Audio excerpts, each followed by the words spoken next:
On June 14th, 2017, Representative Steve Scalise was shot at a baseball game. His shooter was a Bernie Sanders supporter named James Hawkinson, who was 66 years old. Hawkinson was devastated by the Trump election, as many people were, including myself. There are those of us who saw Trump's victory as the beginning of the end of democracy, the potential for the end of democracy. Many of us, including myself, were disgusted the day he was inaugurated.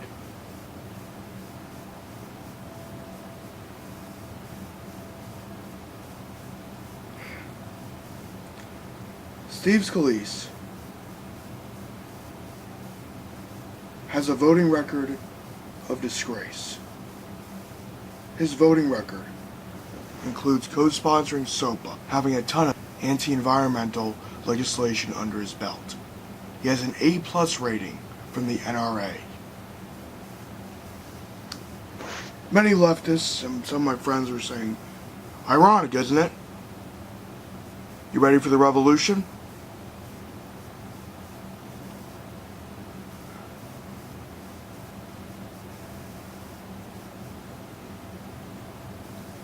This is not the way. This is not the way to do it. Now, yes, I recognized his name as soon as I heard the news. I Googled it, I looked at his voting record, and the more I looked at it, the more hate, the more rage, the more disgust at who he was overtook me. And for a moment, for a few hours, there was a disturbing, I don't want to admit this, but it's true, a disturbing gleefulness in the fact that someone like this was a victim of violence, that someone like this was shot, that someone that horrible who has hurt so many people with his voting record, with his votes as a legislator.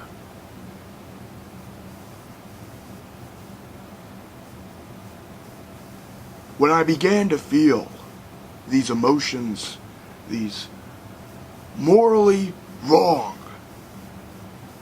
vile feelings of satisfaction and another man's pain, it was then I went back to the words of one of my heroes, Dr. Martin Luther King Jr. I listened to his sermon on loving your enemy. I will link that in the description for you all. I will be frank, Steve Scalise is an asshole. Steve Scalise is a horrible man.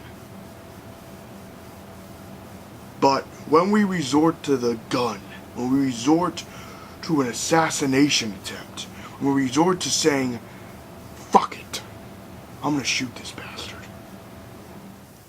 you become the enemy. You never resort to violence. You never pick up a gun. When you pick up a gun and use it against a legislator, you make the left look horrible. Violence is not useful. Violence will only further the division we have as a country. Violence will only destroy our cause. It's not just the goals of the left, of peace, equality, justice for all, free speech. It is also how we do it. What we just did was make Steve Scalise look like a fucking martyr. Here's a link to a ad again, John Ossoff. Now, fortunately, many people said, oh, this is shit. But you see what they did? to the people that will vote against John Ossoff will see the left as violent and radical. Oh my God, liberals and Democrats are so violent and radical. Ah!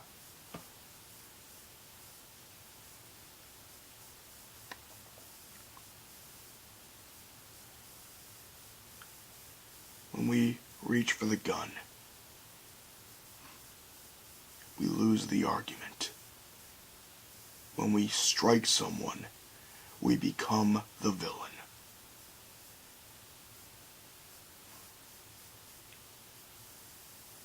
But I can also understand James Hawkinson. Perhaps James was a broken man. A man that needed mental help. A man that may have been hurt by some of the votes of Steve Scalise. And he was so broken and so desperate that maybe something in him snapped and said, fuck it. I'm going to shoot these bastards and make them pay for what they've done. Never underestimate what the desperate person will do. Never think that the desperate person will not lash out violently. They will feel as though they have been backed into a corner and feel that violence is the only outlet.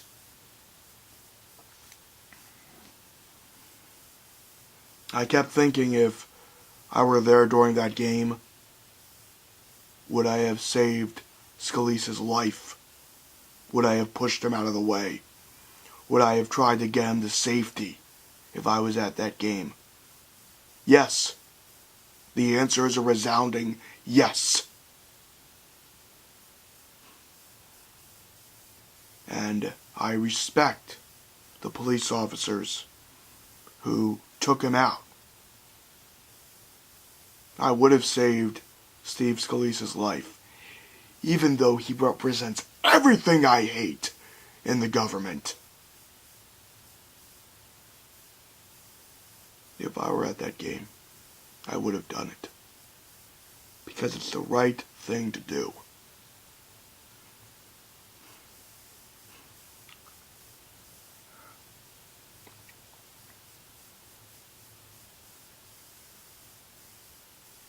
As a Bernie Sanders supporter, these feelings of this hatred of what Steve Scalise did, what his votes have done, and this feeling of no, he's a man, he has a family, he has children, he's a father.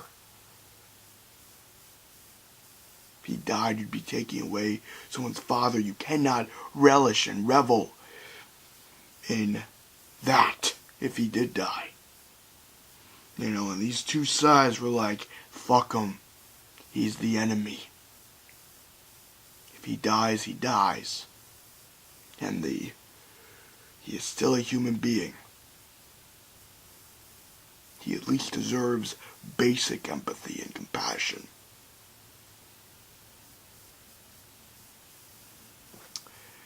It was only when I decided to email Professor Noam Chomsky, and after days of thinking about these conversations I had with my parents about this matter, my mom told me that hoping that someone like that suffers is wrong.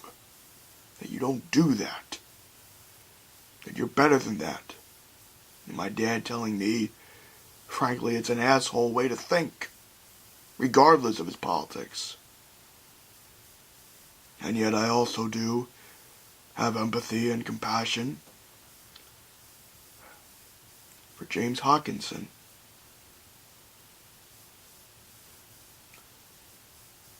Because because the point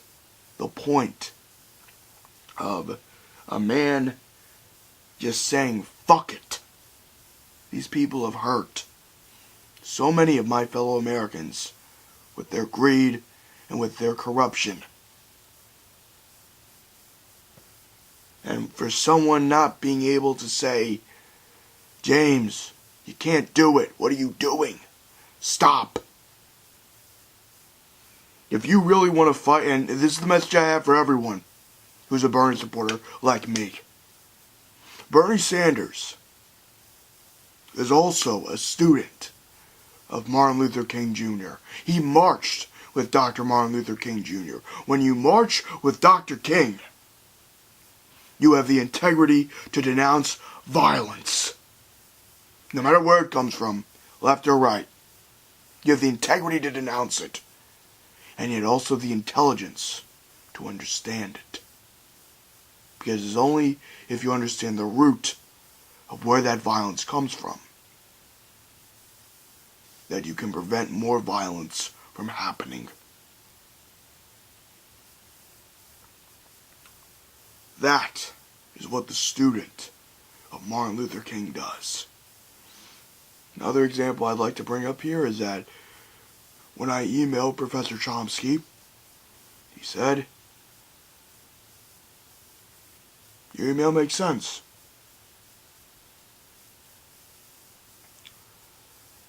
And one of the replies he suggested was, if we look inside ourselves from a moral standpoint, if we believe in people like Dr. Martin Luther King Jr., men of peace, men of nonviolence, men who understood humanity and human nature, then you will understand why celebrating a man suffering, even if it is a man that you hate to no end, a man whose ideas are so different to yours, the minute you say no, he is a human being. And if I want to fight him, I will fight him with my words. I will register to run against that man, and I will take his seat and take his power to right the wrongs of what he has done in government. That is what you do. That is the only thing you can do. Yes, it's hard. It's hard to run. It's hard to get the money for a campaign. But if you have the goddamn work ethic, you can do it. And if you believe in changing the country, you can do it. I hope to one day run for my local government one day to take action. Because I know that while our system is flawed, it is a system that is strong.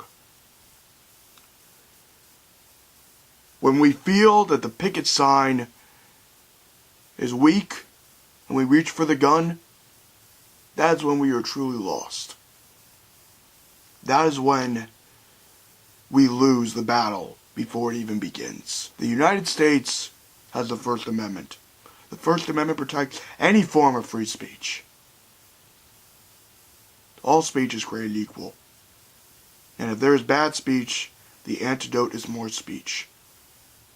I'm using my YouTube channel to denounce this terrorist attack against a state rep, while also acknowledging that this state rep is everything I am against. But because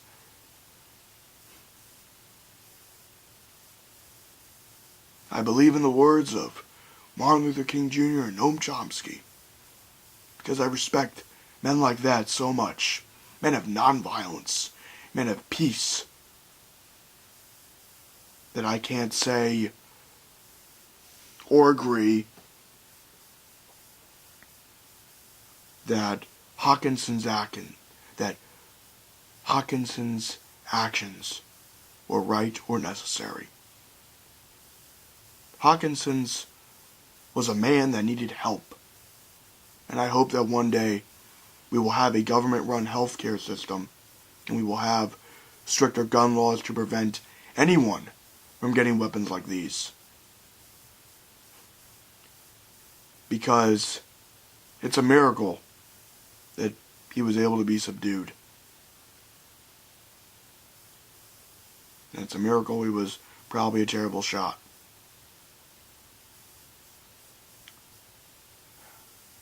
But I would encourage anyone that supported Bernie as strongly as I did. I want you to listen to the Love My Enemy speech by Martin Luther King Jr. I want you to listen to it.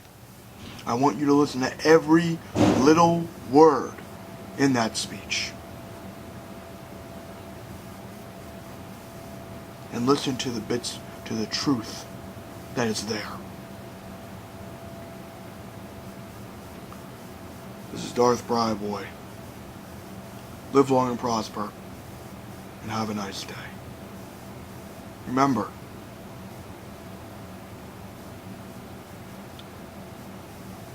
violence will only lead to more violence.